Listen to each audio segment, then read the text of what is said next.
A parábola do semeador, joio. Fonte: Bíblia de Estudo NNAA. Vídeo: Carlos Rodrigues Coelho, divulgador do Evangelho de Jesus. Áudio: Inteligência Artificial, adaptado por Carlos. Por que Jesus usava parábolas? Então os discípulos se aproximaram de Jesus e lhe perguntaram: por que o Senhor fala com eles por meio de parábolas? Ao que Jesus respondeu: porque a vocês é dado conhecer os mistérios do reino dos céus, mas àqueles isso não é concedido. Pois ao que tem, mais será dado, e terá em abundância, mas, ao que não tem, até o que tem lhe será tirado. Por isso, falo com eles por meio de parábolas, porque, vendo, não verem, e, ouvindo, não ouvem, nem entendem. Assim, neles se cumpre a profecia de Isaías: ouvindo, vocês ouvirão e de modo nenhum entenderão; vendo, vocês verão e de modo nenhum perceberão. Porque o coração deste povo está endurecido, ouviram com os ouvidos tapados e fecharam os olhos, para não acontecer que vejam com os olhos, ouçam com os ouvidos, entendam com o coração, se convertam e sejam por mim curados. Bem-aventurados, porém, são os olhos de vocês, porque verem, e bem-aventurados são os ouvidos de vocês, porque ouvem.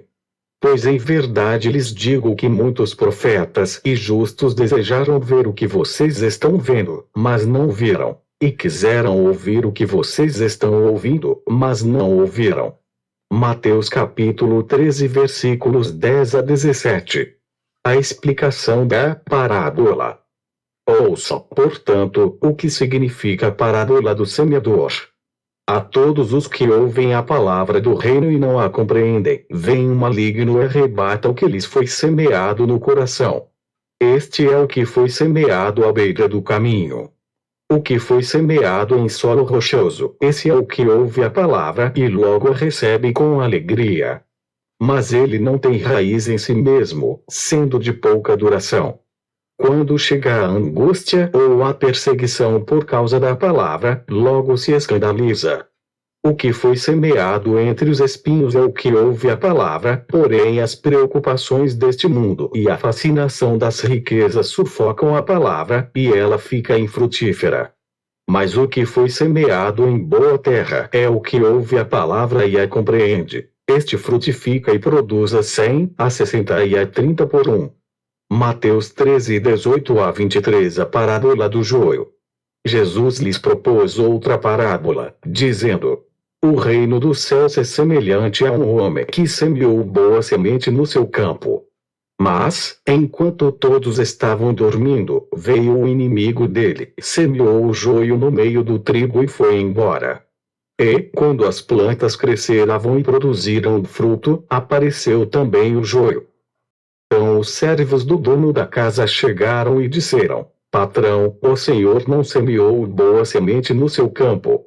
De onde, então, vem o joio? Ele, porém, lhes respondeu: um inimigo fez isso. Mas os servos lhe perguntaram: o senhor quer que a gente vá e arranque o joio? O dono da casa respondeu: não. Porque, ao separar o joio, vocês poderão arrancar também com ele o trigo. Deixem que cresçam juntos até a colheita. E, no tempo da colheita, direi aos ceifeiros: ajuntem primeiro o joio e amarrem-no em feixes para ser queimado, mas recolham o trigo no meu celeiro. Mateus 13, 24, 30. A explicação da parábola do joio. Então, despedindo as multidões, Jesus foi para casa. E, aproximando-se dele os seus discípulos, disseram: explique-nos a parábola do joio do campo. E Jesus respondeu: o que semeia a boa semente é o Filho do homem. O campo é o mundo. A boa semente são os filhos do reino, o joio são os filhos do maligno. O inimigo que o semeou é o diabo.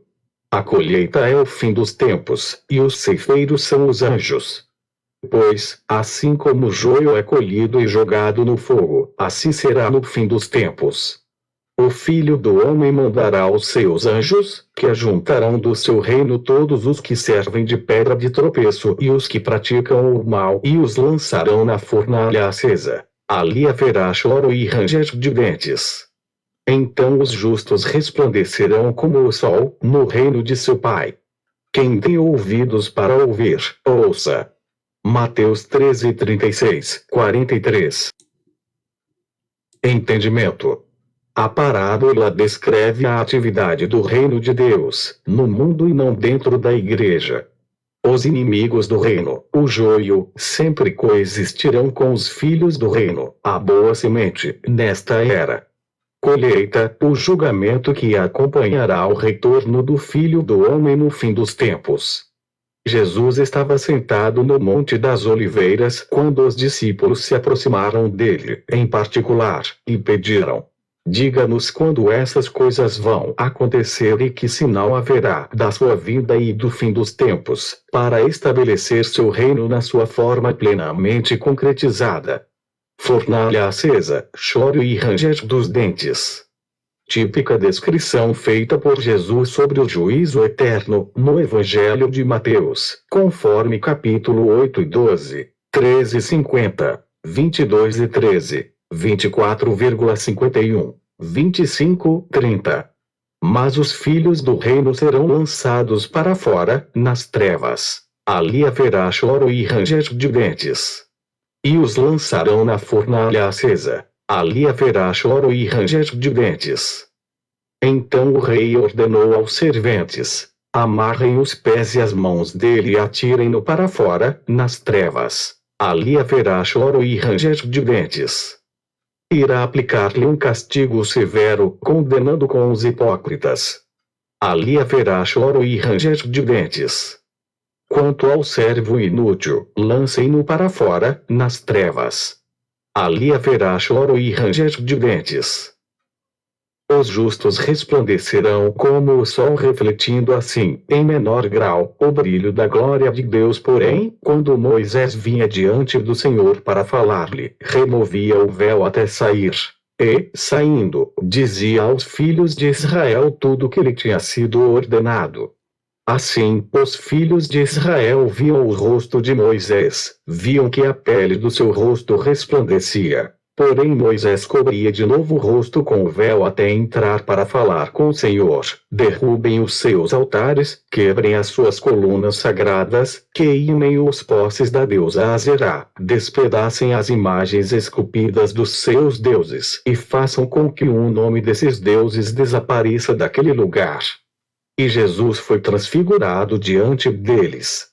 O seu rosto resplandecia como o sol, e as suas roupas se tornaram brancas como a luz. E, assim como trouxemos a imagem do homem terreno, traremos também a imagem do homem celestial. Amém.